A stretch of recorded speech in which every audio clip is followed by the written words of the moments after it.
Huey Lewis and the News will go back to basics in their new album, Hard at Play, trying to recapture a little of that rock and roll that was part of what critics called the San Francisco sound.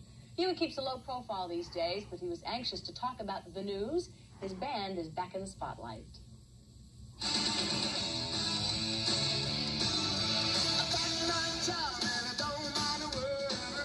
The first single from the album is Couple Days Off. It's been more than a couple of years since Huey and the News released an album or toured, and Huey explains why. Well, first there was the plastic surgery. We took a break, really, after a sort of decade of touring, making albums and touring, And, we took about a year off. And then we made this record sort of in a much more civilized manner, shall we say.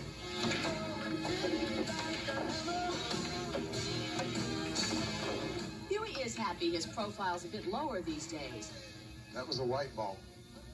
Basically, I don't aspire to be any bigger star than I am, And I love what I do. And I like our whole profile right now. Is great for me. It's quieted down a little bit from '84 and '85, which was nuts. And it's just about the music. Huey is anxious to get back to touring. The group has its roots performing in the Bay Area, and all its members have chosen to stick close to home. Huey Lewis feels that's important. We formed this kind of friends first and colleagues second. Everybody grew up together, so we've known each other for 20 years or more. It's like a family, really.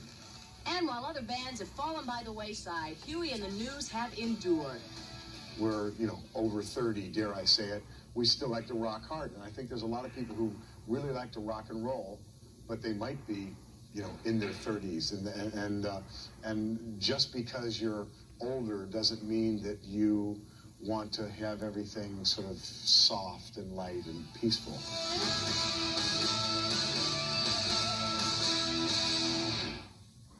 I'm really glad he's back. Huey's album, Hard at Play, will be in record stores May 7th. Lewis will go on tour with the News in July. Slaughter is another